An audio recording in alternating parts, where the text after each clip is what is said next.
Hello there. Welcome back to Emprise Can Read. We have our Snoopy mug. We have some light rain and bird chirping going on outside, introducing spring once again into our world. And today we're going to be talking about The Wheel of Time, which I guess there's a TV show out about it. I didn't even really register that kind of thing. I don't watch TV. But me and a few of my buddies are having a book club, and this is our first book club book. And I'd heard about it for decades and decades. There was always kids reading it in school, and I genuinely had no idea what it was about. So I walked into this totally blind. And we finished it recently, and I just want to talk about it here real quick. And also talk about another book that I read kind of at the same time, and just do a little compare and contrast. So, without further ado, let's just dive right into it here as I destroy this book with my technical analysis. No, it was good. It was fine. I've kind of heard and read that obviously there's 14 books in this series. It's such a long series that the author died, Robert Jordan. And Brandon Sanderson had to take over for the last few books and finish out the series, and that the first book was mostly modeled after Lord of the Rings, sort of parallel to that with a few changes, kind of changes in gender roles, changes in how magic works, changes in a few different things, but mostly kind of the same, where it starts off, the unlikely hero in a pastoral environment gathers his friends, his fellowship per se, and they go on their mighty quest to banish evil from the realm, because evil is awakened and is coming back and whatnot. And this book focuses on Rand al'Thor, Rand being the humble sheep herder who has to go on this magical adventure, and he has his two buddies, Matt and Perrin, and his, kind of tentative girlfriend figure, Egwene, and, the mysterious people on the cover here, Lan, who's the amazing warrior, and Moiraine, who's this magical Aes Sedai, they call them. They're basically witches. The female witches to the male wizards, in the sense that, how magic works in this series is there's this well of power called, the one true power, the true source, and it used to be a sort of yin and yang, where men used one side and women used the other side. But many, many, many years ago, the Dark Lord, the head bad guy himself, everyone was trying to banish him and defeat him for good, and they kind of did defeat him for good. This guy called the Dragon, Lewis Theron something. Basically this, the Chosen One guy defeated him with his army of heroes, but as the Dark One was defeated, he sort of kicked back their power in the good guys' faces, and all of the men, all of the wizards, all of these amazing warriors who could use magic on the male side went crazy, destroyed, everything in sight, basically caused this breaking of the world event. Kind of this apocalyptic world event where everything got turned upside down. And ever since then, there's been no men who can use magic. Only women can use magic. And one entire half of all magical power is basically just evaporated from the earth. And of course, even though the Dark Lord, the Dark One, was defeated that day, he's been trying to come back for years and years and years. And the prophecies say that one day the dragon will be resurrected. The good guy will be resurrected, basically, which, of course, is implied as the main character, Rand, that he's the dragon reborn. Which, sure, spoiler alert. This whole review is going to be a spoiler alert, but anyone with eyes can tell that Rand is going to be the resurrected, reborn dragon 2 chapters in, when he appears. Obviously it's him. Unless I'm a big idiot and it's actually Perrin, which I wouldn't mind. Perrin's way cooler. But where was I even heading with this? The world's messed up. They gotta fix it. Prophecies foretell the dragon being resurrected and coming back to stop the power, to stop the bad guys. And Moiraine, who's the female magic user, is basically has like her ear to the ground and kind of knows where the dragon is coming back, or where the men magic users may be, the males. And she tracks it down to where Rand is living in his farming community.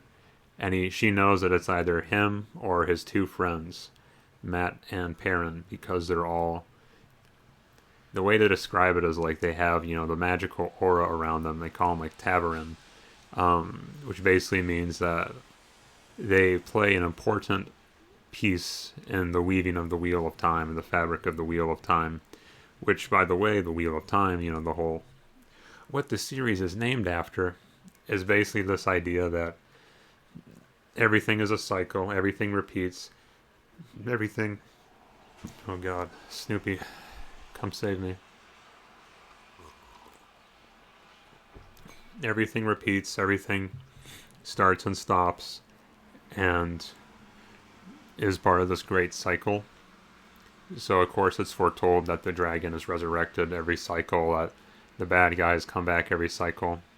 And there's this very strong spiritual determinist theme throughout the whole thing. Kind of like this, several times Moiraine and some of the others will even say, yeah, the wheel wills as the wheel does, or the wheel does as the wheel wills. Basically saying, hey, don't look at me for your answers and your questions. The Wheel of Time does whatever it wants, and, it's all ordained anyway, so don't worry about it. Which actually kind of leads to a few problems, in my opinion, in the last third, but we'll get to that. But, at its core, the series starts out standard fantasy fare. Chosen One, gang of friends, magical journey, bad guys at every corner trying to hunt them down. And I have heard as well that as it gets to the next few books, it departs from that sort of Tolkien-esque storyline, and it delves into something different, which I'm excited to see, because I think that would make it a more interesting read. I will say I kind of pittered out in enthusiasm on this toward the end. And I'm excited to see what's next. I have heard as well, depending on who you are, throughout the series, the excitement kind of ebbs and flows, with some people saying like, yeah, the first few books are the best, and then the middle books kind of like are repetitive, and then the last few books are really good, or everyone seems to have their own different consensus. But I think the main view is that the first three are the most compelling. So we'll find out later on, won't we? By the way, this is a kind of a fun book where it has it's like a 50-page appendix in the back, just explaining terms like, and pronunciations and what all this random stuff is. And I found that when I read the prologue, I had to have read like half of the appendix just to, get my foot in the door for the lore of this world, because it's really interesting in that the prologue starts off very strong. It's about, the dragon before Rand, the Lewis Theron Kingslayer guy, who when he was defeating, him and his gang of heroes were defeating the Dark One. The Dark One like turned him crazy and basically got him to kill his own family and his own the royal line, hence the Kingslayer name. And not only that, but then gave him he was taking away his mind while he did it to make him crazy, and then he gives him back his mind so he can realize the horrors that he's just committed and all the the atrocities he's done. And he becomes so overwhelmed by that he like basically screams and lets out all of his magical energy at once, and like forms this giant mountain like in his place, which of course is mentioned however many years into the future, and it's kind of like a place of dark and foreboding, yet kind of holy power, because that's where the big head honcho on the male side of magic died. And constantly throughout the story, it's reference for the boys, Rand, Mat, and Perrin, that they are descendants of these great heroes, and they even sort of slip subconsciously here and there where like they'll be riding into battle and they'll like do war cries, kind of like how in Lord of the Rings, anytime Aragorn would go into a fight, he'd scream Elendil, or he'd, similar to some of the other characters in that, like they're fighting in this and they start screaming things that they don't even know what they are. And then Moiraine is later like, yeah, that's actually like the name of a king from the land you probably, descended from. And they're like, oh, really? How did I even know that? And she's like, well, subconsciously they're still ingrained in your mind and you're still kind of like them, even though you may not know it. And it's cool to see how like so much displacement through the years has changed everyone's opinions about the world, and the suspicion of any male in general who even like shows the potential for using magic or any sort of inheritance from these the age of legends, I actually think they do call it, where like the Aes Sedai, the female magic users, have their own little I don't know if you want to call them schisms within their, because it's all kind of like a religion they have, and that they call them each different Ajahs, right? And there's like, the red Ajahs are the people who kind of want to like snuff out all the potential men, the male magic users, and there's the black Ajah, which are like the sleeper agents, might be working for the Dark One, and there's like, the blue Ajah and the green Ajah, the quote unquote the good ones, like Moiraine is a blue Ajah, right? And anytime throughout history you have someone who might be a male user, they call them like these false dragons, these people who claim to be the Dragon Reborn, who are kind of just like, grifters or manipulators just trying to rally armies around them. They get snuffed out pretty quick, and it's not really safe being a potential male magic user.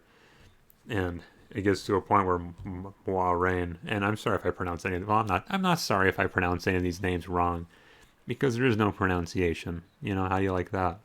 And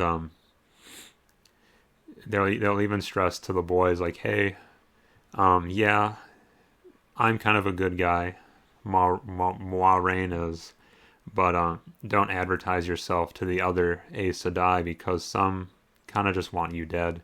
Even if you might be the savior, they don't think you're the savior. They think that if you're touched by the magic in any way whatsoever, then you're a threat.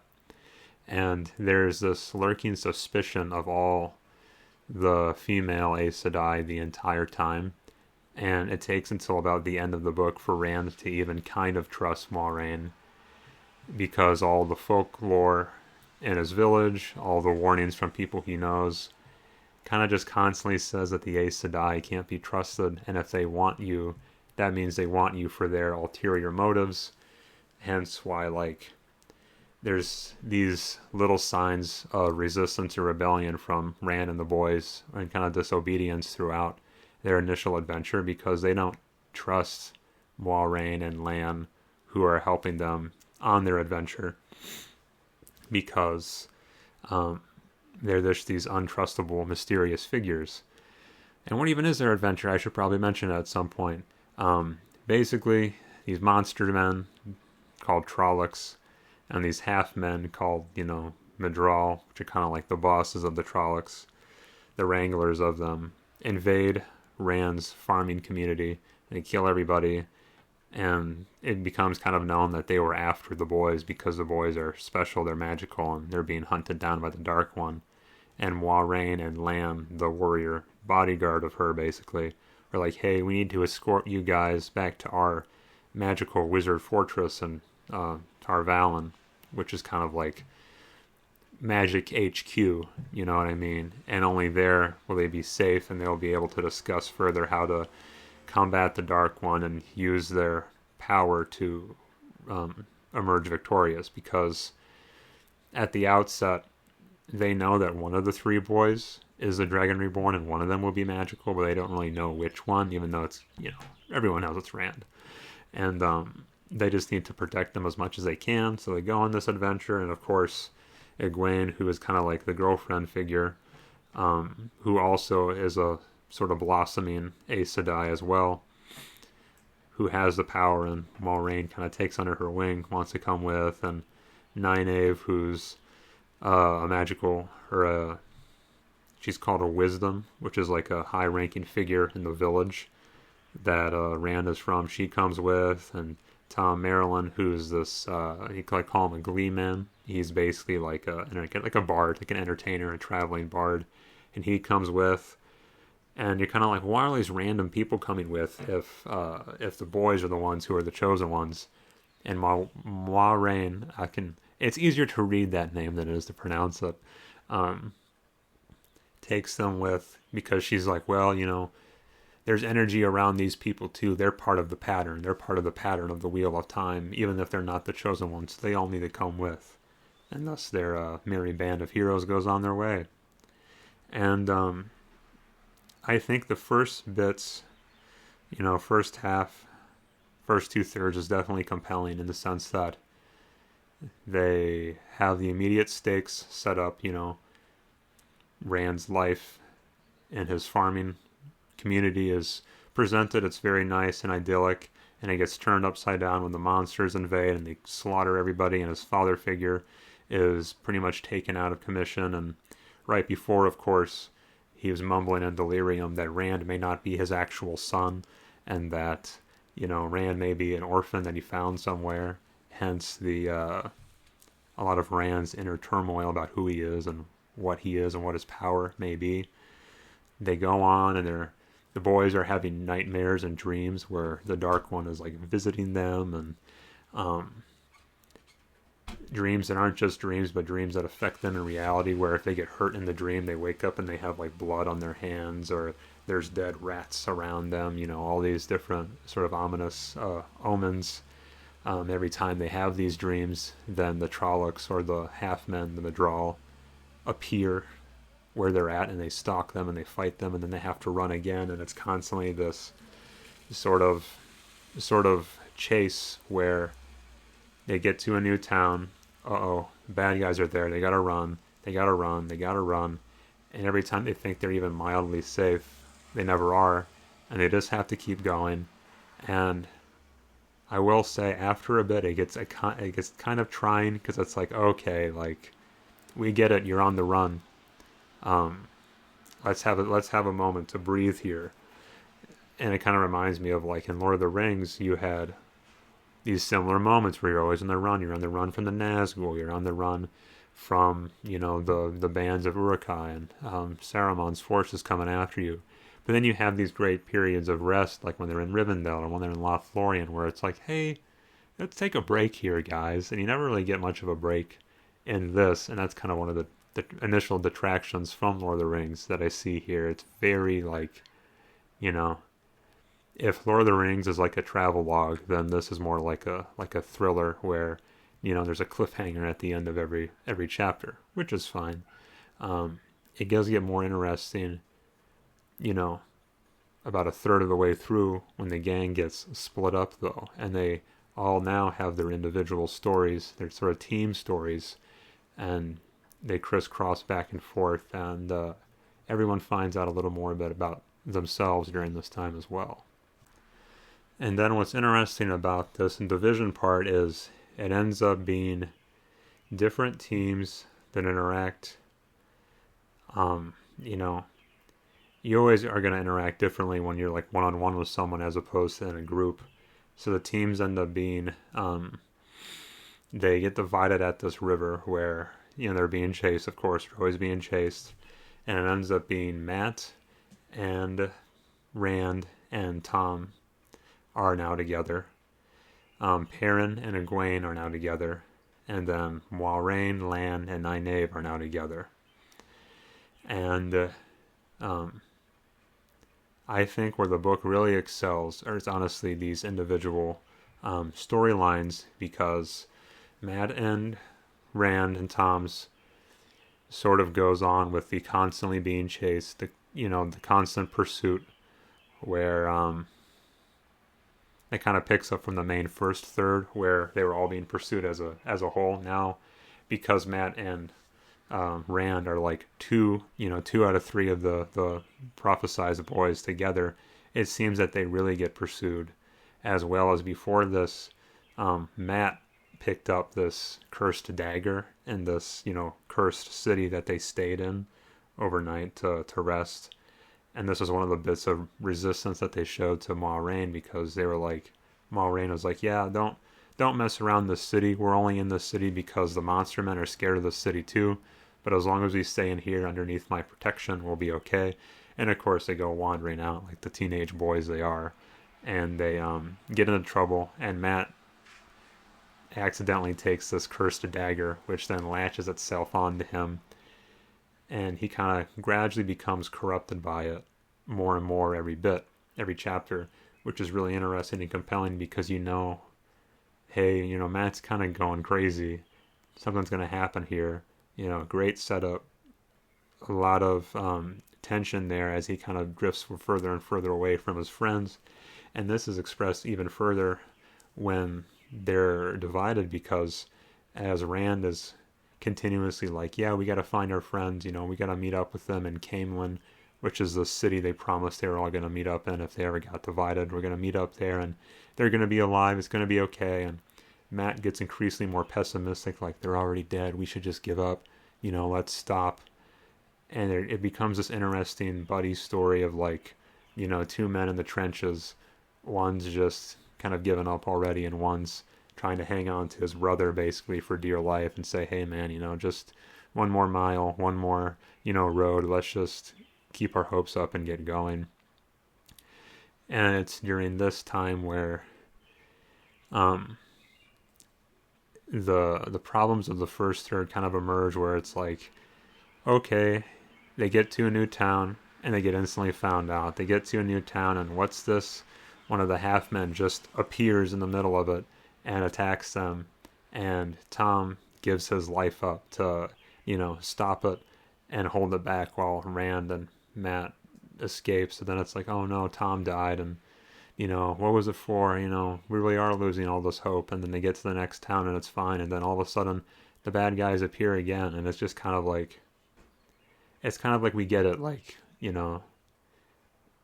and it becomes less exciting as it goes on, because it's kind of like, this is like an 800-page book, and I think they could have trimmed down a little bit of the repetitious chapters, because it gets to a point where anytime they get to a new place, I'm like, oh yeah, well, in 5 seconds, one of the half men is just going to appear and start causing nonsense, or a dark friend will jump out of the woodworks and start attacking them, which keeps happening and keeps happening. And it picks up with interest when it's kind of implied that Rand is passively using magic.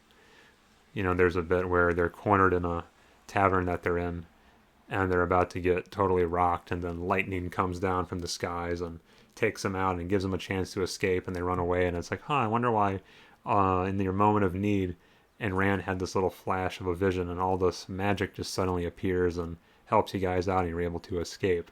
So I think that makes it interesting and more compelling. And then eventually they end up at another town, and they kind of wait it out. And this town has a guy. This is when they're in Caemlyn, I believe. Yeah, they finally get to Caemlyn. They wait it out.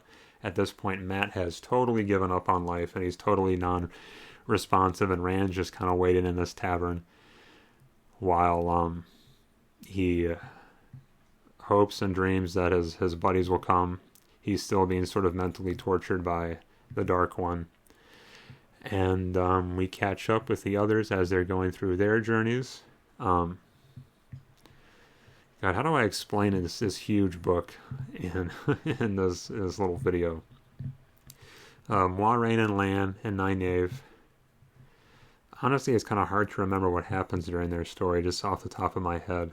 They're just sort of gradually coming after them, after the Rand and Matt and Perrin, because Moiraine is able to sense where they're at.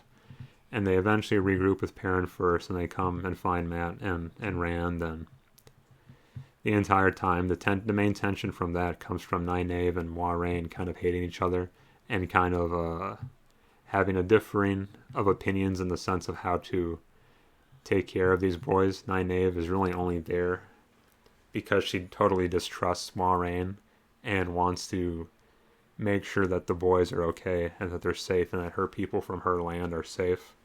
And every time they're put into more jeopardy, she kind of takes that resentment out on Moiraine. And that makes it more interesting, and that has some dynamics there that are fun. And then you have this sort of weird back simmering romance between Nynaeve and Lan, because both of them are kind of hard asses. Both of them are kind of like, no nonsense, I don't want to mess around with you. And they sort of had that mutual respect for each other and they appreciate each other. But it's of course very much a doomed romance because Lan is what's called a warder, which is like a bodyguard that is spiritually attached to one of the female Aes Sedai. So he literally is like pretty much this magical servant, magic imbued servant. And Nynaeve is, she's this wisdom capital W, this matronly spiritual leader of her town, and she can't, she's too responsible to mess around with little old Lan. And the most compelling, I would say, of all three of the little divisions is Perrin and Egwene, because they get stranded in the wilderness, they kind of journey on with each other, and then they come across this guy who's this like wolf brother, this dude with yellow eyes, and he's able to communicate with wolves through his mind. And at first they're like, oh shit, like this guy's gonna kill us. And then they kind of realize, oh, he's actually kind of a friend, he's kind of on our side, and he's kind of a good guy. But as that progresses, Perrin realizes that he can kind of talk to the wolves too. And this guy who he interacts with, he's like, yeah, it kind of just happened on me one day too. It just crept up on me, and then I could talk to wolves, and I think you're kind of in the same boat as I am. And Perrin begins to struggle with his own impulses and his own urges, because throughout the story, he's kind of this gentle giant guy. He's this really big, really muscly, like blacksmith's apprentice, but he's also kind of nice and fun, and he can never hurt a fly. But now, as he's being imbued by this, this sort of wolf power and this telepathic connection between them and this sort of inner animal ferocity he starts to develop, he then begins to wrestle with his own emotions of like, hey, I might be a monster on the inside. How do I go on with this, trying to be the good person that I know I am, while also protecting my friend Egwene here, because Egwene now starts to look up to him for questions of what to do, and for help, because now Perrin has to be this sort of reluctant leader because it's just the two of them, and she's pretty distraught over losing Moiraine and Rand and being alone in the woods essentially. And now Perrin has to sort of pick up the reins and make decisions, kind of like how Rand has to sort of pick up Matt's slack and make decisions for that group. And Perrin basically becomes like despondent as hell, because he's like, yeah, like how do I wrestle with this power? Where do I go from here? How do I retain my humanity? And that gets pushed further when they interact with these white cloaks, these people called the White Cloak, which is a sort of religious sect of these fanatics who are hunting down evil, hunting down darkness, but they take it really far, and they think that any minor infraction is a sign of the Dark One. And they're kind of like inquisitors in the sense that everyone kind of fears them, everyone's really worried about their appearance, and they begin to sort of stalk Perrin and Egwene here. And there's this really interesting scene where like these White Cloaks, who are these crazy lunatics, basically are hunting them down, and they've cornered Egwene and Perrin in the woods, and this entire time as the sort of noose is being tightened around them, Perrin is getting these flashes, these telepathic messages from the wolves all around him that the wolves are, hunting down and killing some of the White Cloaks as they can and doing their best to protect them. But every time a wolf gets hurt, Perrin mentally feels it. And then as the White Cloaks get closer and closer, he's trying to think, hey, I can run down and I could chop this guy's head off and I could rip this guy in half and I could do all these horrible things. And he's like, no, I can't do that. That makes me a bad person. And he has this sort of push and pull of what he's supposed to do. And of course, ultimately, he does what he has to do to defend Egwene, but they are, captured. They are overwhelmed. And while they're being interrogated by the White Cloaks, they're like, yeah, Egwene, you can get redeemed and you can be, purified, but you, Perrin, you're bad. You killed one of our people and you're obviously possessed by this horrible power, because of course, as Perrin continues to be in this sort of weird wolf world, his eyes literally turn yellow, and people kind of start to back away from him and be sort of afraid of him, especially Egwene being like, hey, what's up with you, man? And this condemnation from the White Cloaks just further puts him on this downward spiral into depression, basically. And I kind of going back to where the book excels is it excels in these very real world emotional responses of the reality that in order to survive, you might have to do things that make you sick and that make you hate yourself, like what Perrin has to do to wrestle with these literal animal emotions inside of him. Or in the instance of Mat and Rand, where it's like, hey, we're really hard pressed against it, and there's literally a bit where Mat is crying in Rand's arms, and there's just these two boys basically, and men can't share their emotions kind of thing, and it's like, hey brother, I'm gonna take care of you, it's gonna be all right, it's fine, man. And you have to go through that sort of mind melting experience of, yeah, we might get killed by monsters and ripped apart, and I'm going to see my loved ones get killed. I just saw my friend Tom probably get killed. And it's that raw human fear that Robert Jordan does so well at. And I wish that he could cut down some of his writing to just focus more on that and not on the sort of, cliffhanger, constantly chapter of the week, monster of the week, always trying to have that immediate excitement from, oh, they're still being pursued, or, oh, boom, like that, the bad guys appeared right behind them. Because then it's I don't care about the Trollocs appearing for the 5th time. I want to hear about Mat and Rand's relationship. I want to hear about Perrin struggling with himself. I want to hear about Moiraine and Nynaeve having that battle of wills with each other and shifting the blame of what happened onto each other. And ultimately, all the groups are reunited. Moiraine and Lan and Nynaeve are able to track down Perrin and Egwene, and Lan does a secret, one-man army mission where he runs in there and he grabs them and he rescues them, and then they as a group reunite and they go track down Rand and Mat in Caemlyn, in the city they were supposed to meet up in.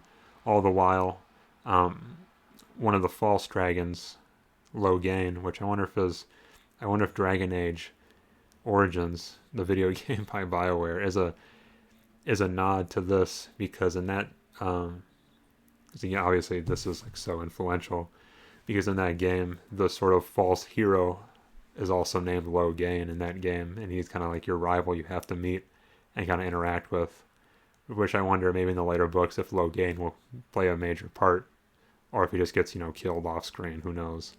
But this false dragon gets taken to the city where Rand is at, and Rand's kind of hey, I'm going to explore and see what's what, while Mat stays behind and just kind of loses his mind. And Rand, of course, through happenstance ends up getting mixed in with like the queen and the queen's children, and that's a whole adventure. And then the Aes Sedai, who helps out with the queen, kind of clocks Rand being there, and Rand's like, oh no, I'm gonna get screwed. And of course, after that, he's not really safe because the queen's guard starts searching all the town for Rand after he's able to get away from the castle, because basically the queen's kids kind of make a good point to let Rand walk free.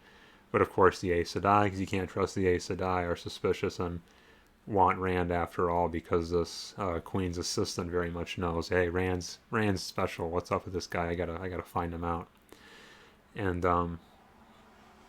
what eventually happens, and this last third of the book kind of grinds my gears in the sense that there's a writing God, what's the word? There's like a writing habit. It's not a habit, but it's like a technique, whatever. It's something that is a sort of writing pitfall. It's called like Deus Ex, where something happens, like from God. Like it's basically it's anytime something contrived sort of happens, where it's like, okay, like come on, writer, you could have thought of something better than that. And this last little bit, Rand's in the inn, and he meets Loial. Hope I'm pronouncing it. And once again, I don't hope I'm pronouncing his name right. I pronounce it however I want. He meets a guy called Loial, who is this weird race of beings called a builder. He's one of the builders, who is this sort of ancient race of creature who kind of looks like a Trolloc because he's kind of monstrous looking, but he's still, a humanoid being. And Loial's telling him about all like the, sort of magical history of the world and these gateways and these gardens that he's really into and the steadings where everyone is from. The ancient peoples, basically. He's kind of like one of the... He'd be like if, like an Aztec or something, or an Egyptian or something, like a person out of time came today and you were like, you had the opportunity to interact with them. And he's interacting with him, and then all of a sudden they're just hanging out and they're just doing their thing, and they're like, yeah, Rand, someone's here waiting for you. And he's like, no, what? They asked for you specifically. What are you talking about? And he goes downstairs and everyone's there waiting for him, like, oh, hi, Rand, like, how you doing? And he's like, oh my god, my friends, and they just sort of like, after all, like the pain and the trauma and the adventure, they get reunited by like, guess who's waiting for you in the kitchen, buddy? And it's all his friends, and they're just like, it's like, okay, like this is what the big lead up was. And then at this point, Mat has become so corrupted by the dagger that he won't even talk to anybody. He just stays curled up on his bed, and he won't interact with any of his friends at all. And Moiraine's like, oh shit, like I gotta do something about this now, because that dagger is gonna kill him. He's gonna totally corrupt him. And you're like, yeah, Mat's become the bad guy. He's gonna get corrupted. Oh my god, like I'm so hyped for this. And the next chapter is about Moiraine fixing him, and he's fixed in like 2 pages. And it's like, what? Like, what do you mean? She goes up there, a few minutes pass, and he comes down and he's like, hi guys, sorry I was a little weird, but I'm better now. And the problem is like totally just like swept under the rug. And even Rand's kind of like, hey, you fix him? And Moiraine's like, well, no, kind of, maybe, sort of. We put it off for a while, and, he's still in danger. We'll have to deal with it later, but for now he's fine. He still has a dagger, but he'll be okay. And it's kind of like you had this lead up for like literally hundreds of pages, and then the ending of it is just, yeah, Moiraine just appears, and she just kind of snaps her fingers, and he's okay. And it's like, I was kind of hoping for a big backstab or a big betrayal or like a big something that had agency, where Mat was able to affect the storyline in a quantifiable way with his evil power, with the power that was corrupting him, and not just have this blanket sort of, oh, it's going to be okay, let's just push that off to next time. And then there's a sort of double down on the kind of like, meh, when later that chapter, they're talking about, yeah, the bad guys have, they've surrounded Camelin. They've surrounded everything. We can't get out of here. We can't do anything. If only there was a way we could get out. And they look over at Loyal, who's the builder guy, who they just met like last chapter. And it's like, Loyal, do you know a way to get out of here? And then Loyal's like, yeah, I kind of do. Because he was talking about these way gates and these, hidden passages that are like these weird temporal passages where you step inside of them and you're sent to this different like sort of dimension where, you walk 10 feet in the ways and it ends up being 10 miles, in real life. And they walk in this magical way gate in the city and they go on their journey. And at this point, it wasn't even really clear to me, which maybe it's just because I was losing interest and I'm just dumb. But they're like, yeah, let's forget about Tar Valon. Let's not go there. We got to go up to the north near the Blight, near Fal Dara, and come out over there. And we got to find the Eye of the World, which is this magical place, which we'll get into. So forget Tar Valon. We don't need to rescue Mat and his corruption anymore. We don't need to get Rand there to, counsel with the Council of Aes Sedai witches. Let's just go up there and figure out the Eye of the World or something, because Rand has all these dreams that point toward it, and we might need to go up there and find this magical place. So let's just go up there, guys. And they go through the ways, and throughout that, it's like this pure dark area, and there's, this darkness void, basically. And there's hints that there are Trollocs in there, and it's kind of like, oh yeah, like they were probably using this to travel to our pastoral farming village to kill us in the first place. They know about the ways. And at this point it's revealed that Padon Fane, who was like this traveling merchant guy, was actually a dark friend and was selling them out, and maybe he was helping them travel through the ways. And he's been a thorn in our side this whole time, and he kind of appears randomly, and then bad guys will show up kind of like, he's their spy. And they're going through the ways, and the entire time they're like, yeah, it's kind of dangerous to be in the ways because there's this evil wind possessed by the Dark One that, rips everyone apart and just, basically melts everything it touches. And then what happens but they hear a whistling, and it's like, oh no, the wind's coming, everyone run.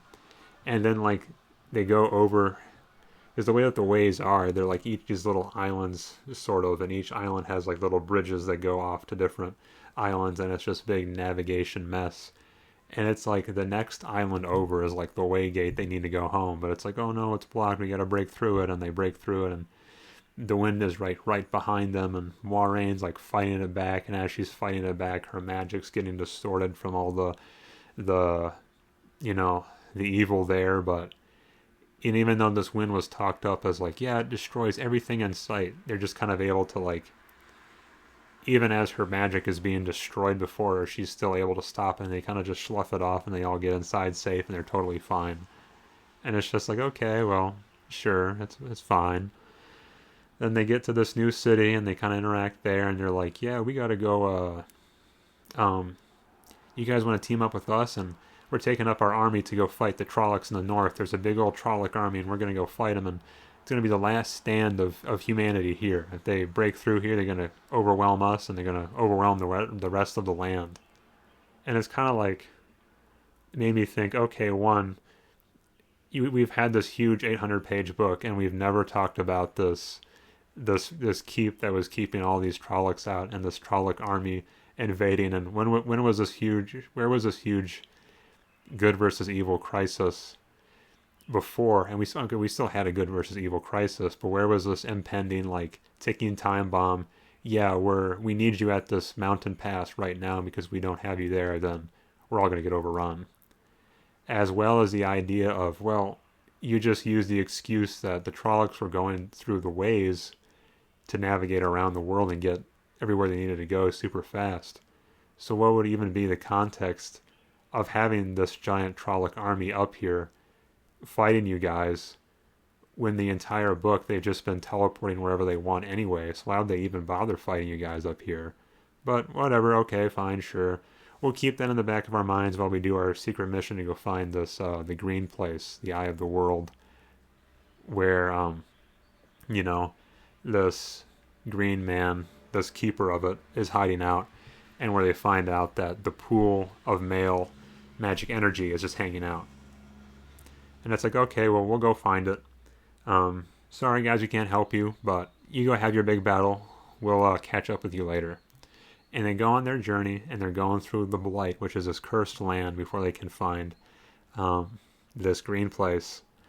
And they're like, yeah, or Moiraine is like, and Loial are like, okay, this place is pretty magical, and you can't really find it. It kind of just appears where you need it, and, you know, the wheel wills as the wheel does, and but it's over those mountain passes. We'll get there, and as they go on their journey, things get more dire, and the Blight starts fighting them, and they go into this big run where they're being chased by these worms, I guess. They call them these giant worms.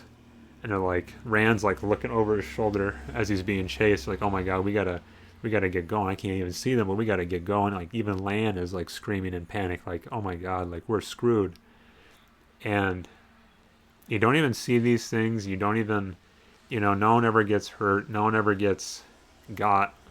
And then all of a sudden, snap, they're just in the green place. And they're like, oh my god, it really does just appear wherever you need it. You know, magic.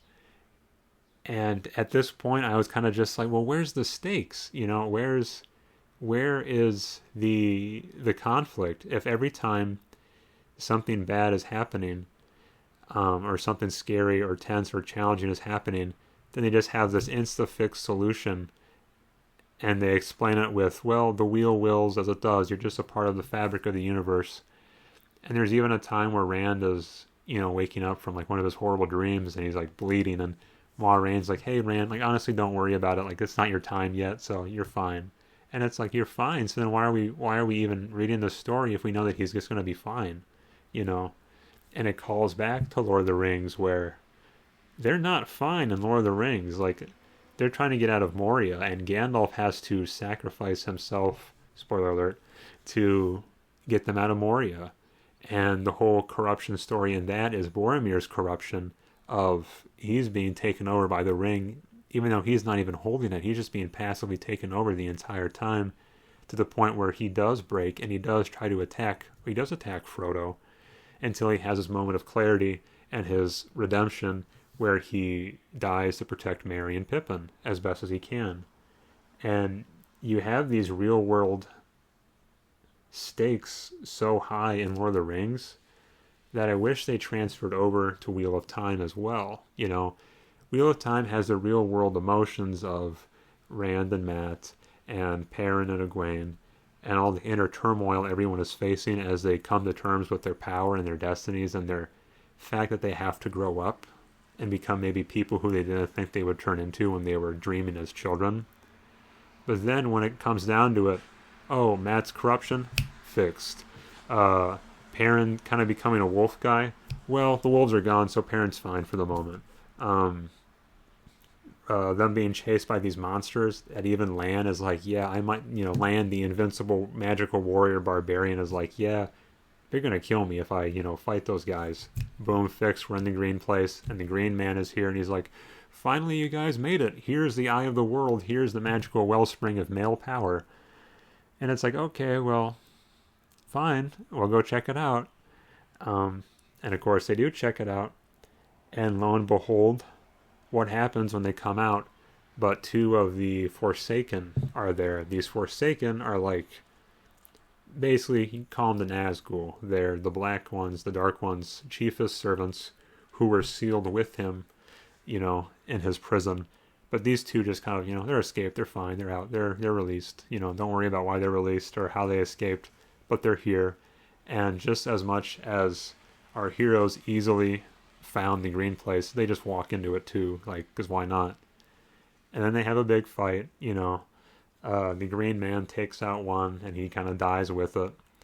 And then the other one messes up Moiraine, and she's kind of out of the battle, and he's so powerful that he kind of, everyone else sort of flees before him, and he hunts down Rand. And then the big climactic fight is between this Forsaken and between Rand.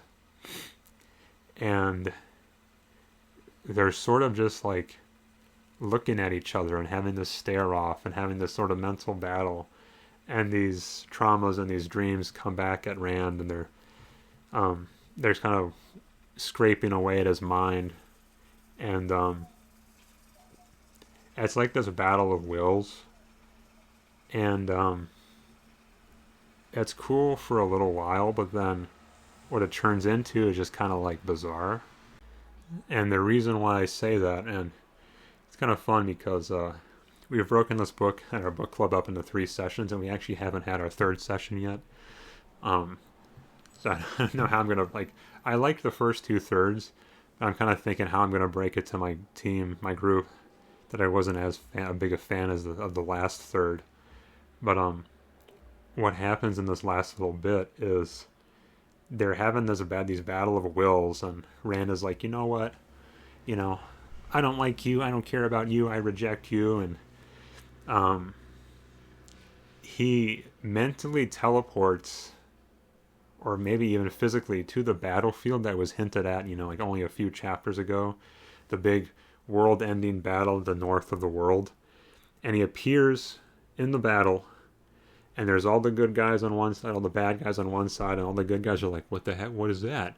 And Rand is just like floating above the battlefield, and he just starts shooting down lightning bolts and fireballs and earthquakes, and he wipes out the entire bad guy army with his power, because, he's awoken to the male half of the magic.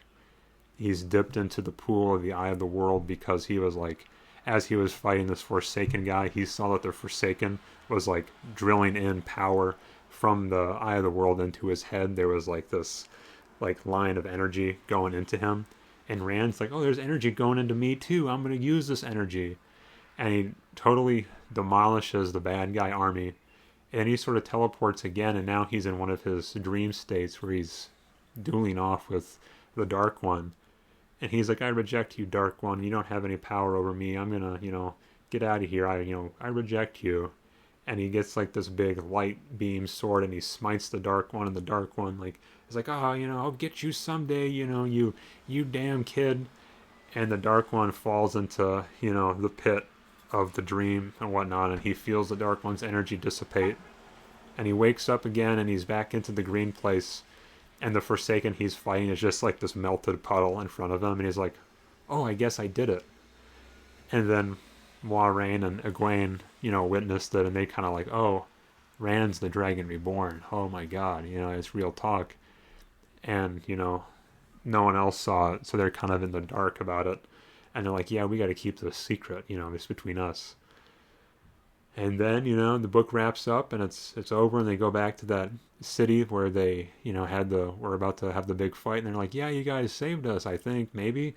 I don't know, all the bad guys just died. Anyway, we won, yay.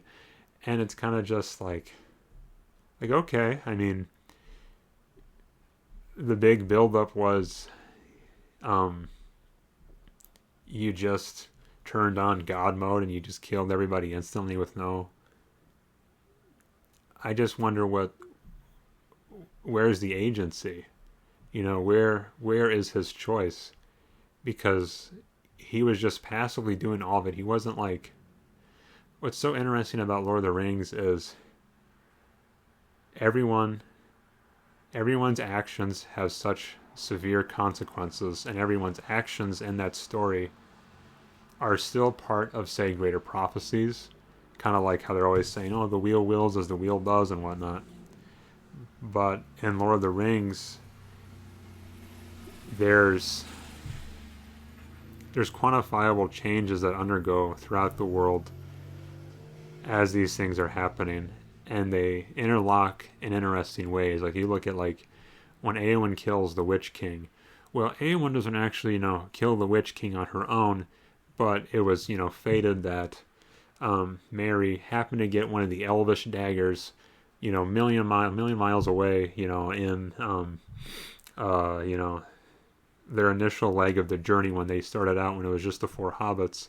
And it was the fact that he stabbed the Witch King in the ankle or in the foot, in the calf, whatever he did, that stunned the Witch King, and then Éowyn was able to finish him off, or that all throughout they're like, hey, don't mess with Gollum. Like, he's just too pitiable to mess with. Just let him live. You know, it'd be a crime to kill a creature so wretched. And at the end of all things, Frodo does become corrupted, and Frodo fails his quest, and Sam is so overwrought with emotions that he's not going to kill evil, corrupted Frodo. He can't do that.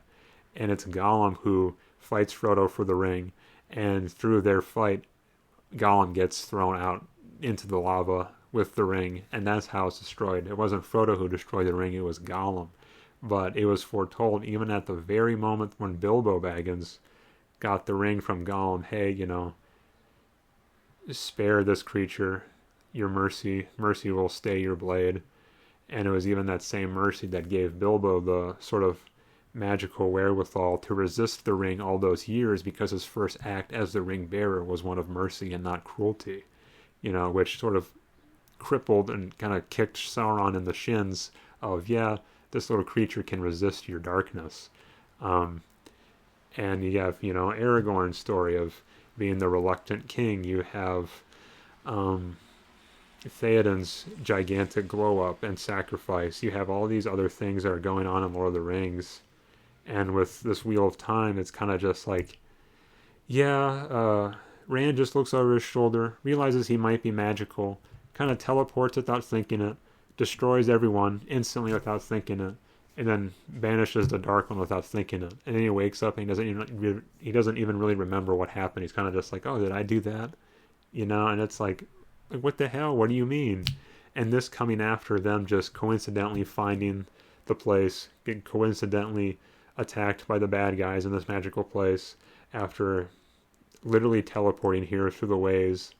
It's kind of just like, I lost interest in the last third because it just became a constant stream of, you know, they're going to be okay and they're going to save the day because, you know, they have invincible plot armor. They're just going to save the day because that's what they do, you know. And I just wish that there was more stakes and more choice and more development from the characters in the end of their arcs, because it had a great beginning, great setup. It had a great development of where that was going, what with each of their, you know, sort of divided storylines of how they're each developing and changing and wrestling with their inner turmoil and their inner struggles. And then it gets to the end and it's kind of like, yeah, don't worry about it, they're fine. And it's like, well, what do you mean they're just fine? And it makes me wonder, like, are you just saving it for the other 13 books? Like, if I struggled with this book because some of the chapters just seemed repetitive in the sense of we get to a new town, the new town's not safe. We get to a new town, the new town's not safe. Will the other books be like, hey, we know we've been waiting for Matt to, you know, get his corrupted arc from the first book, and we're just going to push it off for 3 more books? Or like, hey, we know that you're still worried about Perrin's inner turmoil with becoming this, you know, ferocious beast man. We're just going to push that off for, you know, a later book.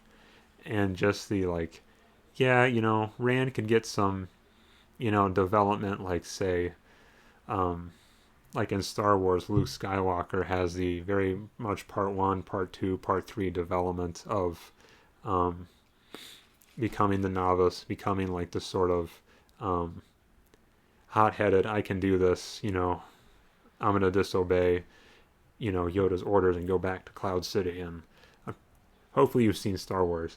And then, of course, you know, the third one where he, you know, now he's centered, now he's a Jedi Master, now he's the greatest. And that shows his direct growth this entire storyline where he's able to become the hero he was meant to be. I feel like in this one, Rand was getting development and is sort of just flatlined once we as a reader realized, yeah, it's just not going to happen in this book, it's going to happen later on.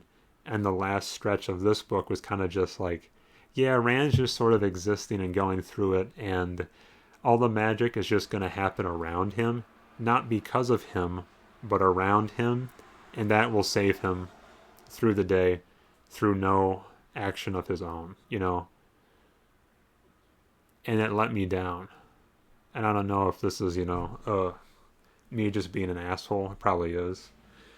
But I really hope that the next books are able to add some more, to add some choice into their storylines, and to add a plot device more complex than the wheel wills as it wills, and don't worry about the wheel of time because, you don't get to decide your own fate. It's already been determined that this is going to happen, And of course, the big send-off of this is like, oh, they found this magical horn that will resurrect, all these Age of Legends people. And of course, the next book is called The Great Hunt, and the picture is this guy blowing the horn. So it's like, oh yeah, the horn is going to be the focal point of the next book. But then it's like, okay, is the next book going to be based around Rand has to do this thing, but he doesn't actually do it because it all just happens around him automatically without, him actually having to pursue anything?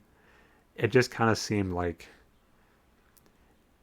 instead of them journeying throughout the world and making choices and going on an adventure where they made a mistake, they would have an active consequence.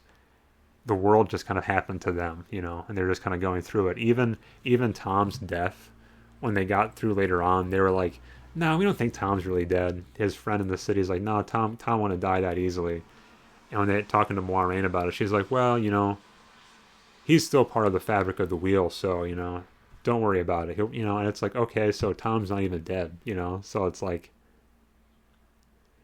if Tom didn't die, if Matt's not really corrupted, if Perrin can just shrug off his animal instincts, and if Rand can kind of just do whatever with magic, then what happened to anybody?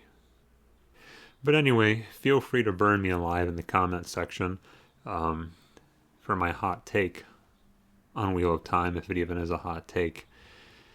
But just in summation, pros, the world is very full and thought out, and there's a unique system with how Robert Jordan approaches magic. I think the male-female duality is very interesting, and it's a refreshing take from the usual, fireball, lightning bolt, just like, okay, that's fine and all, but they can get kind of boring after a while. I like how they have the sort of yin and yang, and there's things that like the women can do that the men can't, and vice versa, and there's this sort of gap in the world because there aren't any male magic users.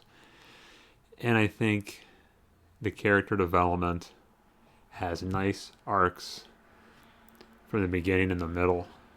And when we get into the con section, I think my main con is I don't think the development has a nice finish and a nice tangible change going into the third section. And I think the plot gets repetitious, and I think the story towards the end gets a bit contrived without measurable stakes and consequences for anyone's actions, really. Once again, feel free to burn me alive in the comments section. Another thing, I was really interested in starting this, and I still am interested in this series because I'm working on my own whatever fantasy series, which of course now I'm on a break from that and I'm doing a sci-fi horror story because gone through like an interesting time in my life now, and whenever I'm going through that, I flee to horror because horror is just more comforting, I feel, in those kinds of situations. So I'm fleeing to that, and I'll get back to my fantasy thing eventually.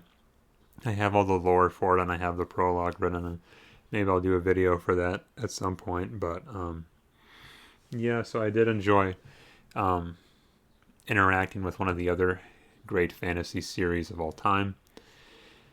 And in between required reading for my book club, I wanted to delve into another fantasy series that is well known that I'd never interacted with, and that would be Terry Pratchett's Discworld series. As you can see, it's a lot smaller than Wheel of Time. You can also see, I get my books from Thrift Books. Thrift Books put their fucking label on the front cover right in the middle.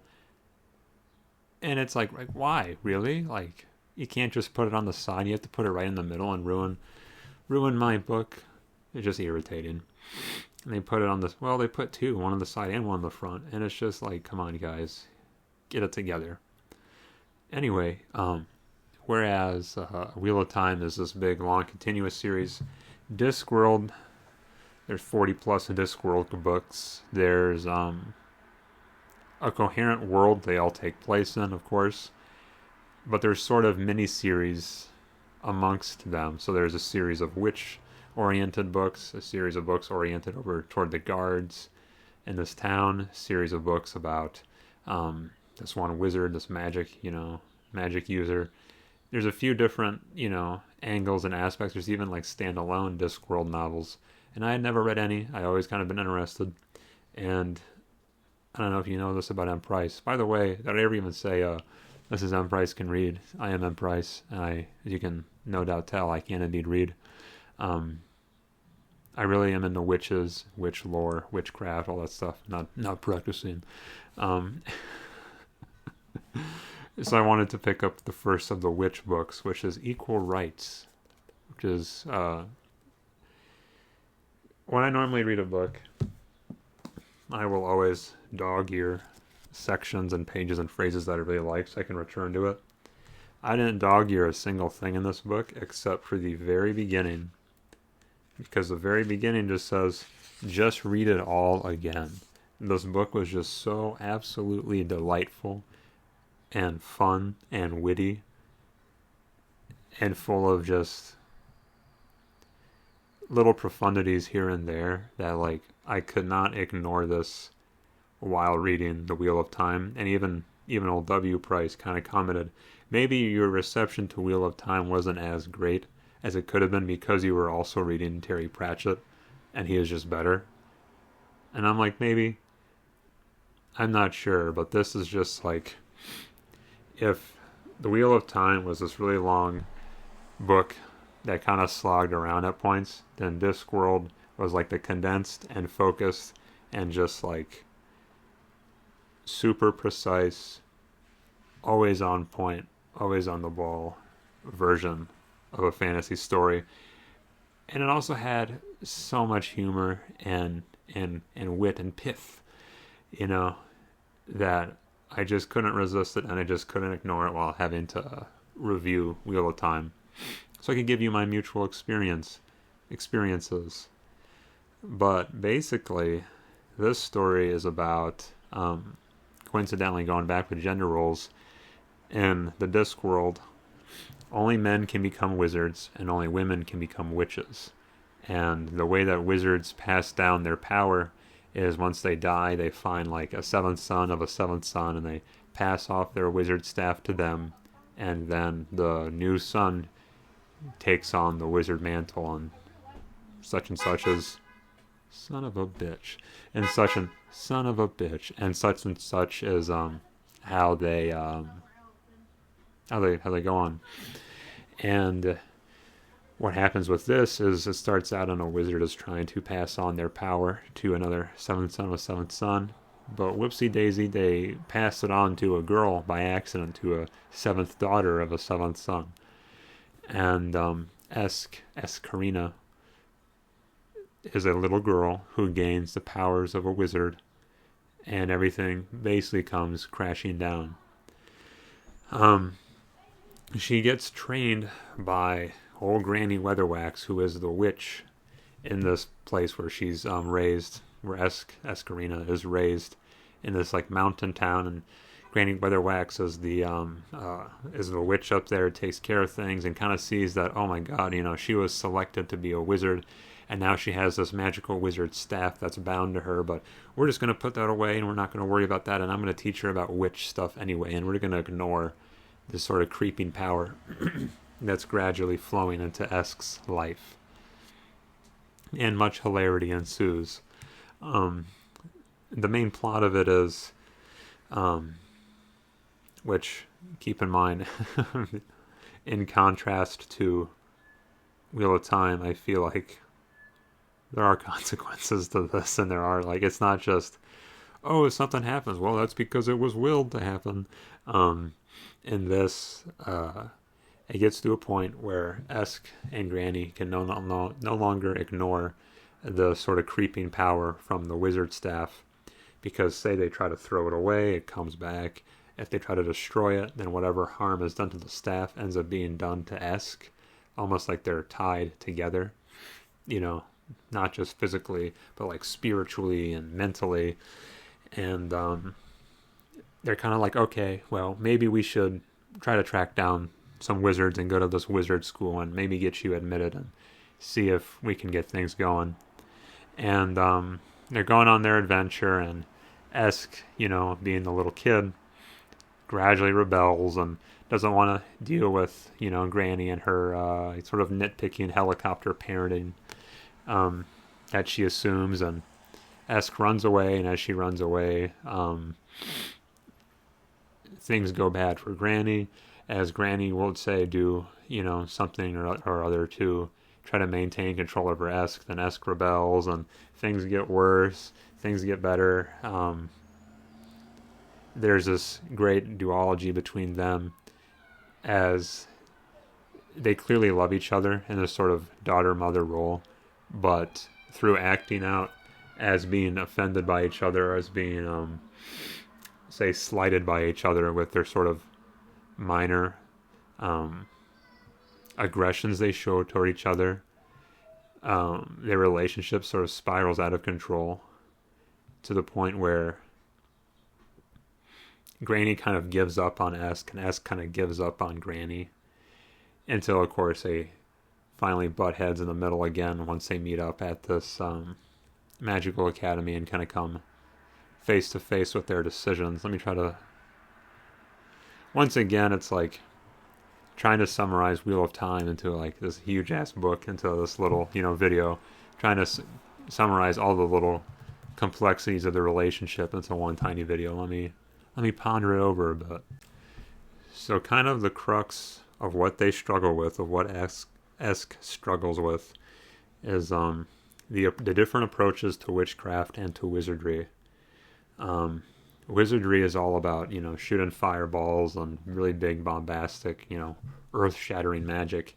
And witchcraft is more subtle, and it's refined in a different sort of sense. Like they're separate but equal powers, you know, separate but equal ways of approaching the magical world.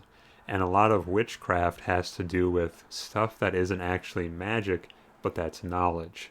And Granny tries to instill in Esk that, hey, knowledge is its own little magic in its own sense. And she explains that a lot of what witchcraft is something called headology, you know, getting inside someone's head. And that her whole, everything from the way she presents herself to what she does, even like wearing the big pointy witch hat, is a part of headology, is a part of convincing the people that you interact with that you are a witch, that you have this power, and that by way of you doing things, you have this power over other people. She's explaining to her that, like, hey, you know, people will come to you for medicines and whatnot, and you always make a big show of giving them this fancy medicine and saying it's combined with this and that and whatever. But most of the time she just gives them some plain, you know, like water or broth or stew. And there's no actual magic to it. It's like a placebo. But she explains to Esk, yeah, most things, like, you'll just get over in time anyway. You just, you know, walk it off, take a nap, rest it, and you'll be okay. And it's the idea that if people think you're giving them this magical thing, they'll sort of believe it and they'll get better themselves. Or these notions that, like, a lot of witchcraft is almost persuading people or tricking people into doing things for you. Like, the subtle manipulation in that you're able to twist people's words and you're able to twist people's emotions around to get them to, in Granny's case, kind of be afraid of you and kind of be afraid of, like, oh man, like, that's Granny Weatherwax, she's a witch, she'll do this if we don't, you know, obey. And to sort of manipulate people on the back half to doing what you want. And that a lot of the work that she does is sort of just these mental suggestions to people to get them to act in the way that of your choosing.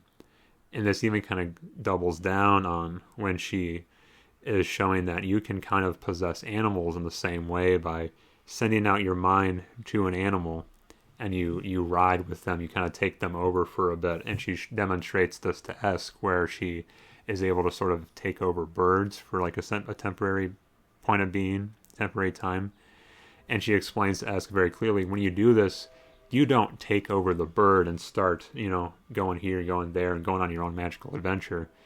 You enter the bird's mind and you kind of suggest it goes over here, or you suggest it goes over there, and you ride with it.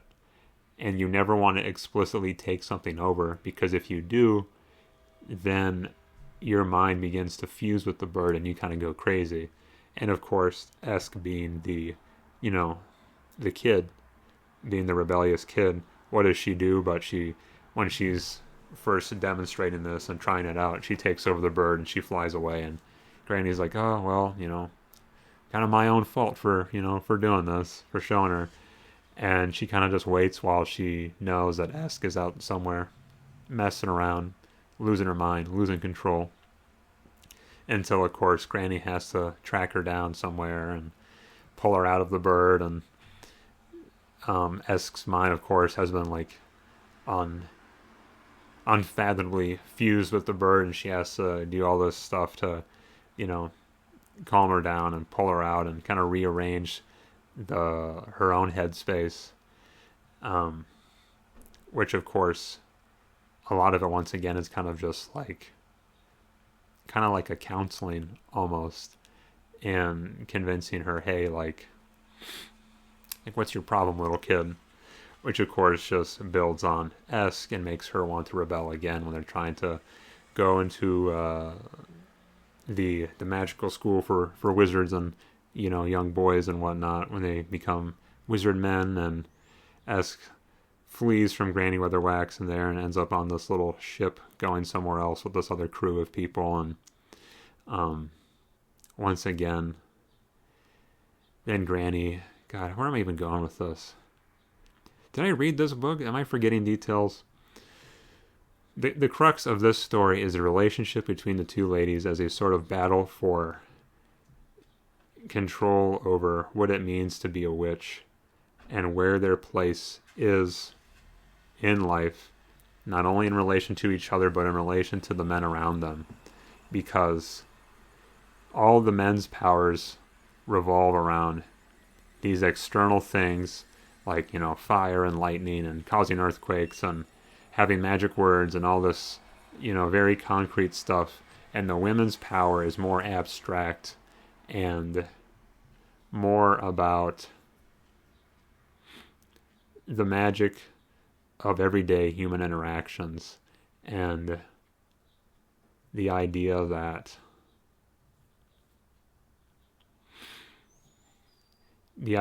there's magic in everyday life, sort of thing. And eventually, through Esk, trying to possess this bird, and through trying to do other things and push the boundaries of what she's of what she's able to do, because she's sort of one foot in each of the worlds of being a witch and a wizard, and she's kind of messing around with her staff and trying to explore beyond her means. She gets to a point where she's literally outside of reality itself, and she's looking down at the Discworld and the other worlds, and she's interacting with these other like celestial being, dark creatures and whatnot, and kind of like with Rand having these weird abstract moments and in dreams, Esk has them too, but as opposed to with Rand, they just kind of happen to him, and he just kind of like passively sees what's going on. And, he appears in the battle and he just obliterates everyone. Then he appears with the Dark One and he just destroys the Dark One. with Esk, she's actually making conscious decisions inside these dreams and inside these sort of abstract worlds that give her agency and give her a real choice to build on the development that she's had throughout the story.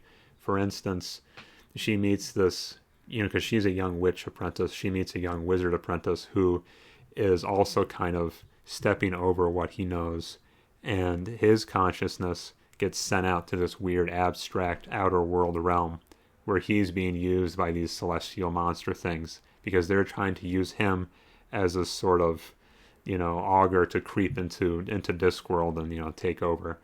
And when she's out there with him, she's using the knowledge that she's learned, the wits that she's learned. She's using the headology that Granny has taught her to figure out what these little creatures are doing and to figure out how to stop them. And she and the boy team up and they realize, hey, this is how we stop them. This is what we need to do. And they stop him. They get rid of him. And, they save the day, basically. And they're able to return back to the real world. All the while, Granny Weatherwax kind of teams up with the boy wizard's big wizard. I think it's Cutangle is his name. The master wizard. And they're kind of also going on their own adventure to re-find Esk's staff, because at one point she throws it away again and he gets really lost and they have to track it down and they have to find out a way to pull it out and bring it back to Esk so that she can harness it and use it as a way to center herself from this other reality.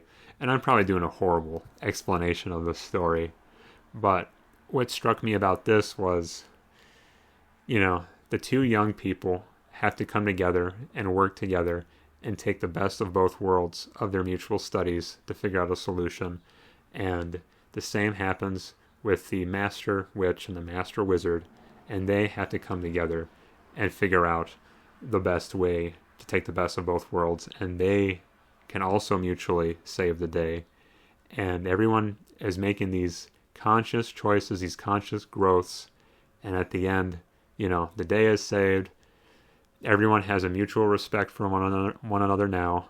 The old wizard's like, hey, you can come and teach here at the school, Elder Witch, because we realize we need you. And they admit Esk into the school because they're like, hey, maybe we can have girl wizards. And maybe the boys would benefit from learning some witchcraft and the headology and herbalism and taking over and riding with animals. And it's a story where there's an actual conclusion, where there is a before and after image of the world after the events have taken place. What I mean by that, and once again, I might just be doing a horrible explanation of these books. You should probably just read them for yourself. What I mean by that is, in Equal Rights, there is a before picture where this is the status quo. Men and women are separate. Witchcraft and wizardry are separate. And this is the way things are. And there's an after image of, okay, they can live in harmony. They can live together. They can learn off of each other. And we have these four characters, the young girl, the young boy, the old girl, the old boy, old woman, old man, who consciously made decisions to grow and learn about each other. And through their actions, of their minor resentments and their prejudices, of Esk running away, throwing away the staff, of Cutangle manipulating the boy and having this kind of shitty school where people isn't ideal, where the young boy is messing around and going beyond his power, where the old lady is petty and resentful and kind of pushes Esk away and doesn't really want to work with anyone. Through the problems that they cause, they find there's consequences, and they have to work together to find solutions to those problems. They find solutions, they act them out, a new world is made. They all have the growth where the new world is quantifiably different, and everything has changed forever, no matter what. Not even the world, not just the world, but the people too. And in the Wheel of Time, it kind of feels like everything is the same at the beginning as well as at the end. And I don't know if it's just because, you know, there's 14, books and they're all this one epic storyline. But I look at Lord of the Rings, things are quantifiably different at Fellowship, the first book. I look at this where, yes, there's not this big epic series, but there are still other witch books, in the Witchcraft miniseries. Because with Wheel of Time, it kind of seems like, well, if Rand just sort of passively defeated all these bad guys at the end, but not really, they'll just come back anyway. And if the Wheel of Time has determined that all this is going to happen anyway, and that all these contrived events will happen anyway, and that you're protected anyway, then at the end, what really changed from the beginning other than that, okay, they went from point A to point B, but Matt's dagger never really changed him if it can just be undone in an instant.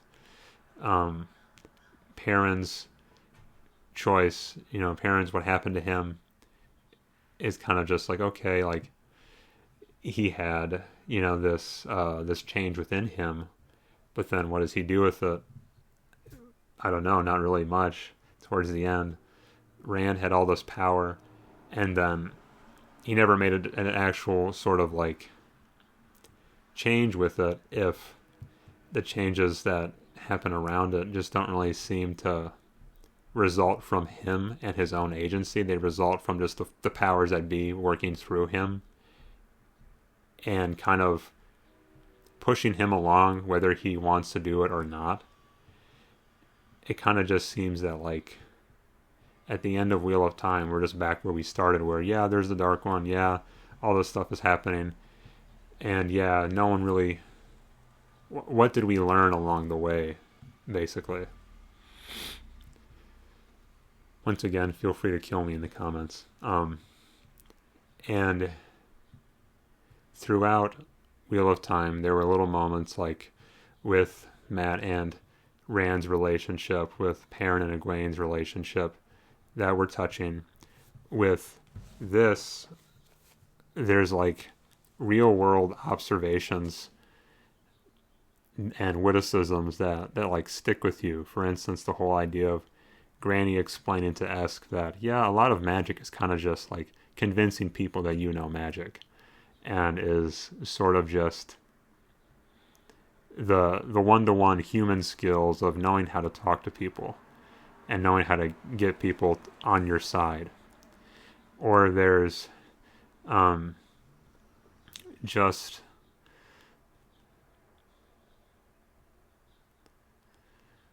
by the way, I don't as you can probably see, I don't prep for any of these. I just rant off the top of my head what I can think of. The way that just they subtly dig at each other, and they subtly Esk and Granny, Cut Angle, and the boy whose name I forget, is so grounded in reality. It calls back to your own life when you were a teenager and you rebelled against, say, your parents, even though they were explaining, hey, kid, don't do this thing, it's going to be bad. Well, then what do? You do the thing, and it ends up being bad, and the parent kind of has to roll their eyes and be like, okay, well, I'll get you out of this thing. But then what does the parent do? The parent does something petty, just as petty as the teenager does, the kid does, and then the kid kind of has to get the parent out of it in a weird way. There's so many just like, and not even with like the main story, but even like the random characters in this are so oddly fleshed out. Like the people who Esk meets on the boat, when she flees from Granny, they flow down the river until they get rerouted again. Or just like the there's a lot of innuendos in this, kind of like it's interesting because you could read this book to a kid and they'd be like, oh, this book's so cool. Or like you read it as an adult and there's so many things that kind of happen in the background. Like, you know, like you got Granny Weatherwax is making people like ED medicine, you know, and selling it with her friend in the market. And, can I even talk about this on YouTube? I won't. Read the book for yourself. It's just that good. Where was I even going with this? I've gone off the rails again. If you get me sitting here for an hour and a half, you know, talking about something, I'm gonna lose my mind eventually. Main pros of this: constant humor, constant witticism, constant just supreme focus. The cons are, I don't even know. I can't think of any major con to this. It's just also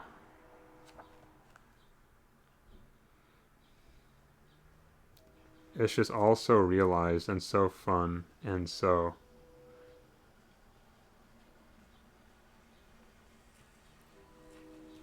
see, like, I don't have any of this marked. I just flipped open to a random page, but they're talking about like the ED medicine. It's like, a medicine. Granny goes, in a manner of speaking. Granny pulled her writing set towards her and selected a pen. Her tongue stuck out on the corner of her mouth as she very carefully wrote out a label, with much scratching and pausing to work out the spellings. Well, who's it for? Mrs. Harapath, the glass blower's wife. Ask Blue or Nose. He's the one who doesn't blow much glass, isn't he? Granny looked at her over the top of the desk. How do you mean?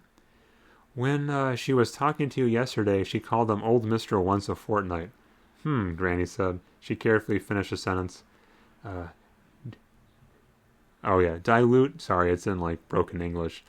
Dilute in 1 pint water and 1 drop in his tea, and be sure to wear loose clothing also, so that no visitors expect it. You know, one day she told herself, I'm going to have to have that talk with that child. You know, she seemed curiously dense. She had already assisted at enough births and taken the goats to Old Manny and Apple's Billy without drawing any obvious conclusions. You know, the idea that, like, I don't know, man. What do you want from me? You don't come to this channel for intellect. You come to it for my hot looks, don't you? I really should prepare for these videos.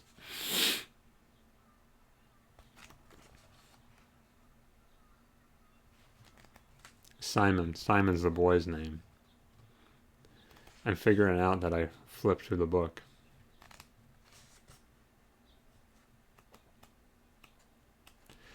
I wonder too if it comes down to Terry Pratchett's style.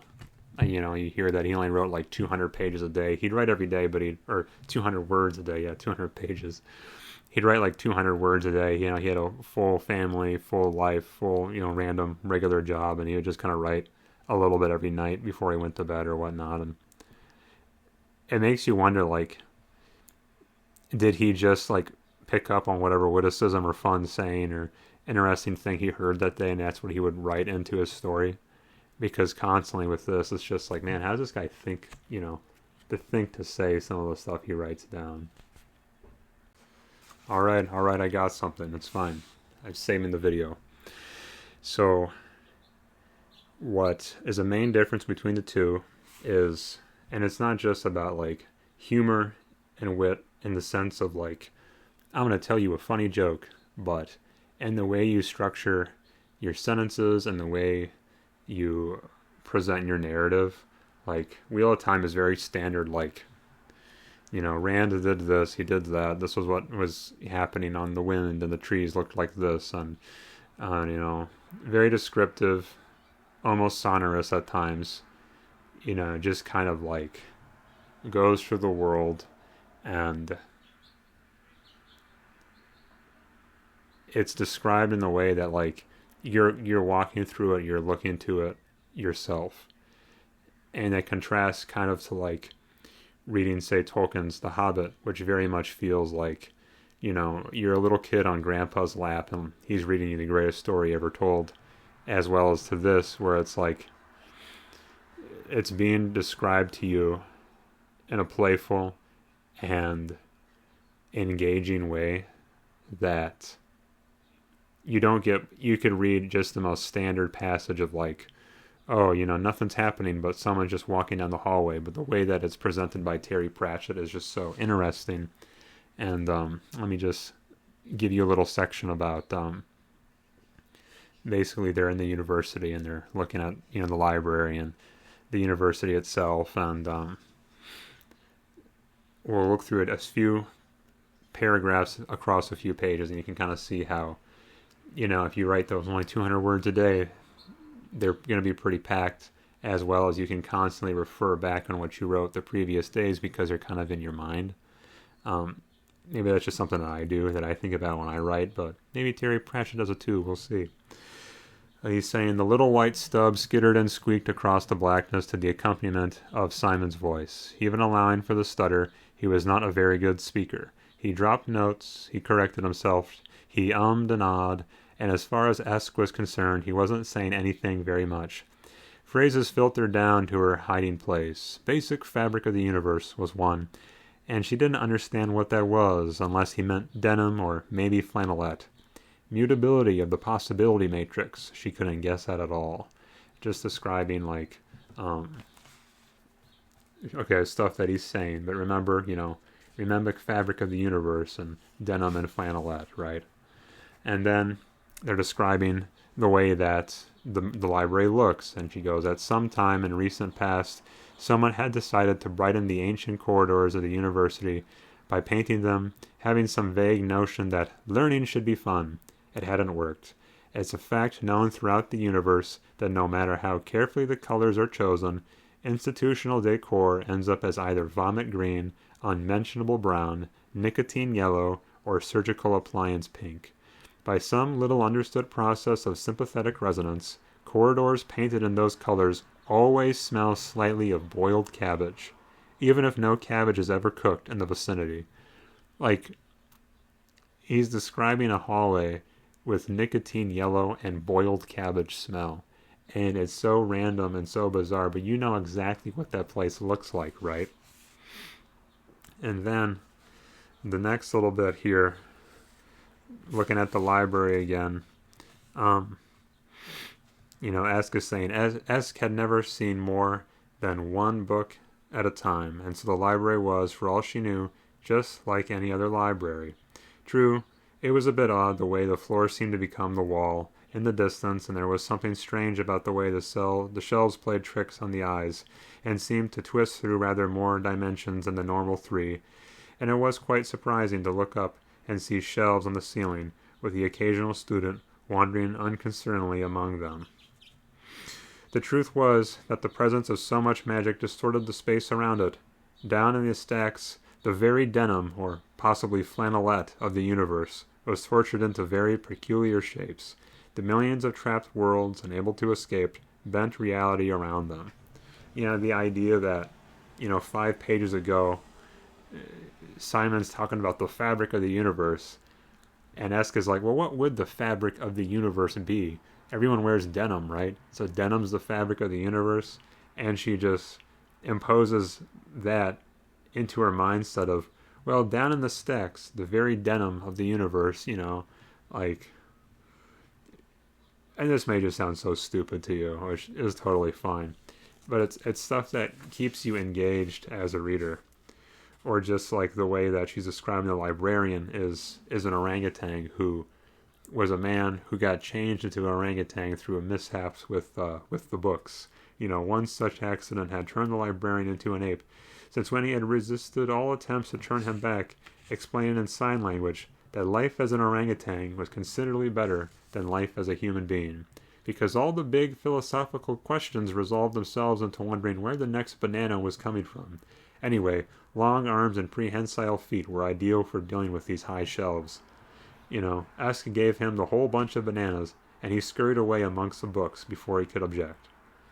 Just like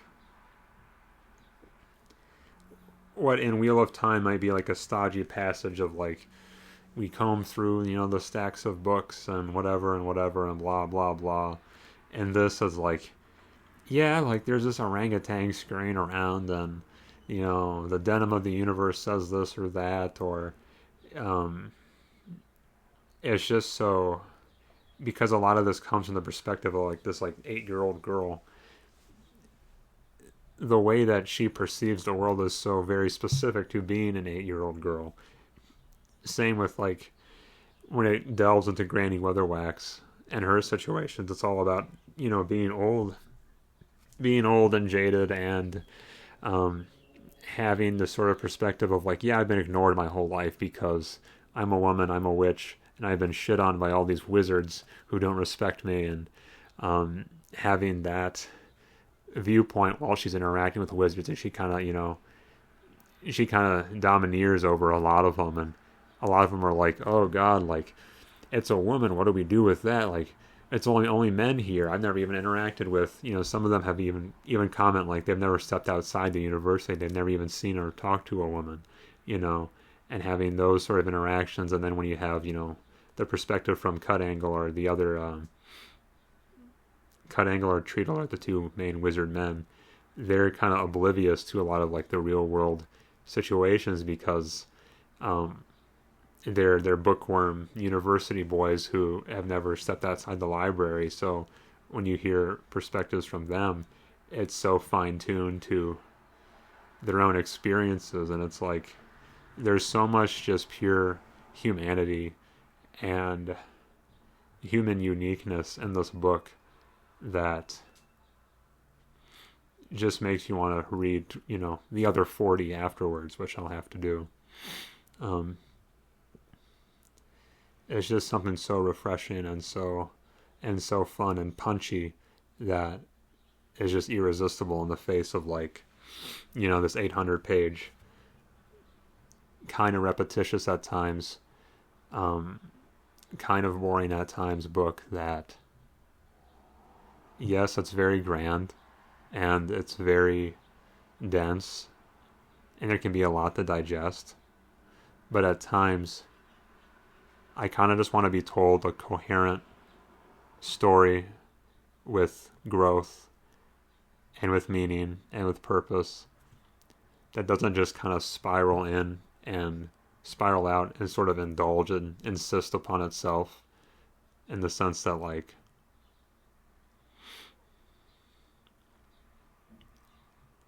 part of, I feel, the Wheel of Time's problem was like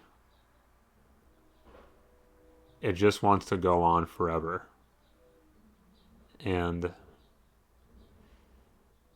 once again, we'll see if this continues on to the other books.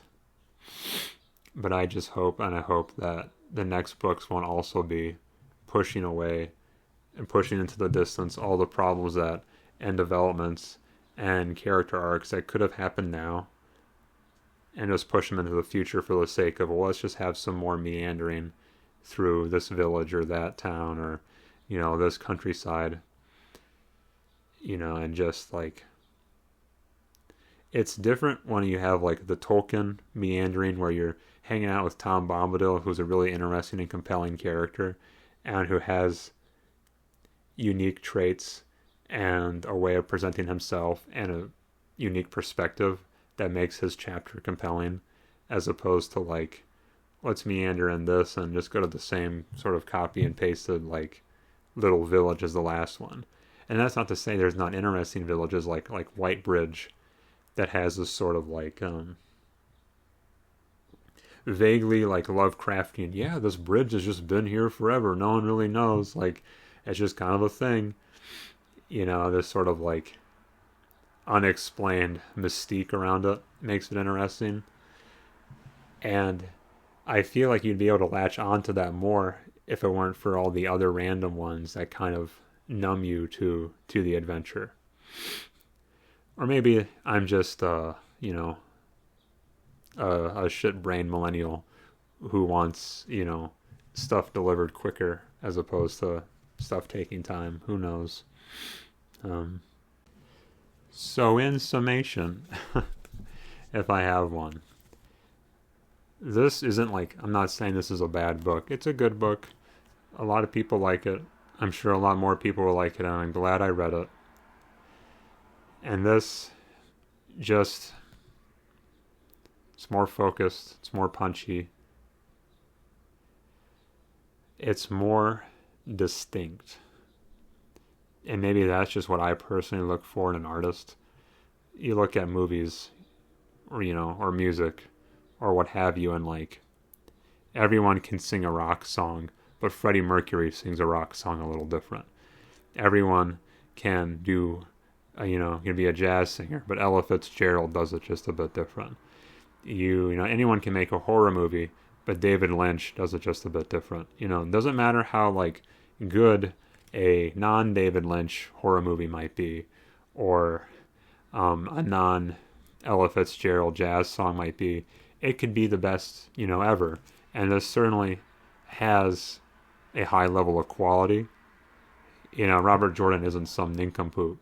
It has a high level of quality, but nothing hits me about it being particularly unique, except for, I would say, the magic system, the yin-yang, male-female relations that builds upon the magic system that kind of has this unique gender role in the universe. Whereas this, you can tell that this is written by, Sir Terry Pratchett, and you could give me something else without his name on it and just give me 5 sentences of it, and I would know, yep, that's Terry Pratchett. I can recognize that's Terry Pratchett, because he has a distinct style. He has a distinct way of presenting himself and his work. He has a distinct way of inserting, truisms and witticisms through his work that may, he could be talking about, the office, workplace water cooler talk while, doing some crazy, witch and wizard fight scene, which he manages to do. And it's just like mind blowing, the intelligence in this and the complexity in this, with just the way that people interact with each other, that, wins it for me on Terry Pratchett. I would say that, like, Robert Jordan does a great job with creating the world, and of course this is comparing it to Lord of the Rings, which is the greatest of all time, but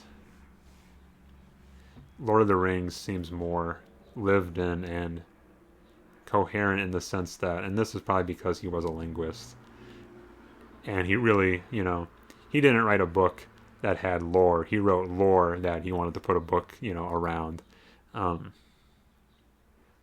this just may be because I found the plot contrived towards the end.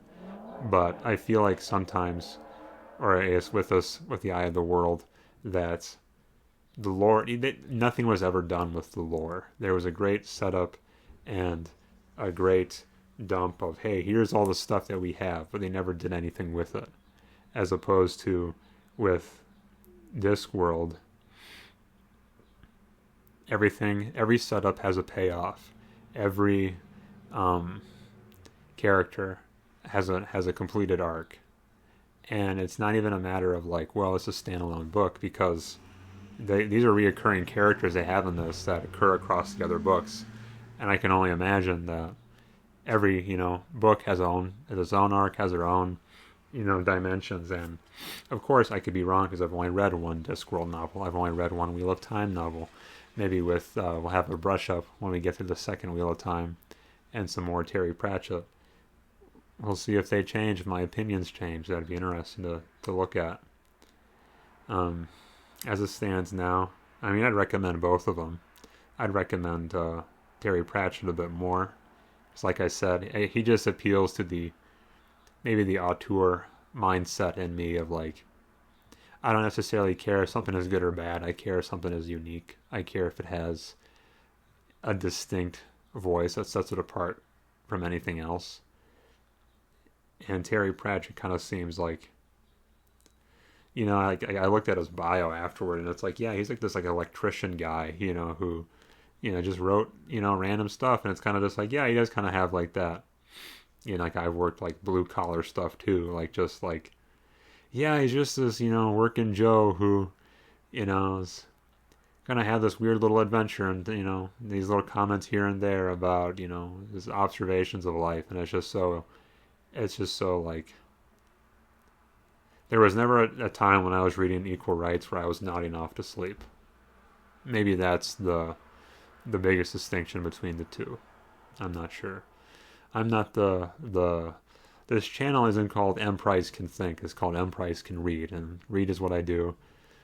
The conclusions I get from my reading, you know, are hit or miss. We'll see. But I think I've been talking for way too long, and probably I've been meandering like the wheel of time for way too long, and I need to get it. I need to punch myself up to Terry Pratchett's level. You know, there should have been a 10-minute video instead. But yeah, I think this is about it. To my frequent viewers, sorry for my like 5-month absence or whatever it was. I don't know.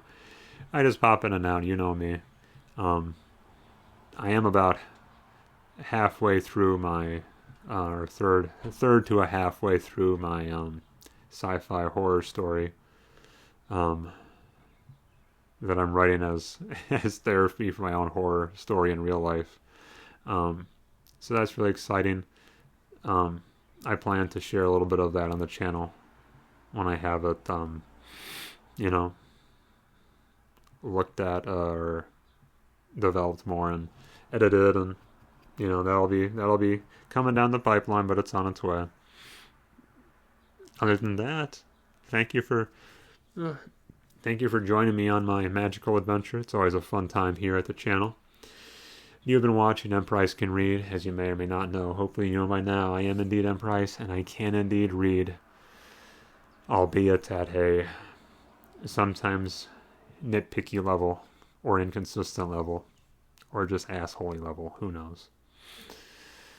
I never know how to play you people out. I just meander and meander and meander. I'm better at my ASMR videos. I have my outro for that, but I don't know if I'll do any more or much more of those. That was kind of fun for a bit, but I don't know. You know, this is a variety channel. You know, I do whatever I want here. I'm untamed. I'm untethered. If you've also made it to the end of this video, look out for tomorrow, the next day, because I have another book review coming out. I think I will do some book reviews for a while of what I read, whether it's in my book club or just outside of that, because I'm generally reading multiple things at a time. And I think it's fun to read. I think it's so fun I put it in the channel name. Anyway, get out of here. Go do something productive. I'm going to go drink from my Snoopy mug. All right. Bye.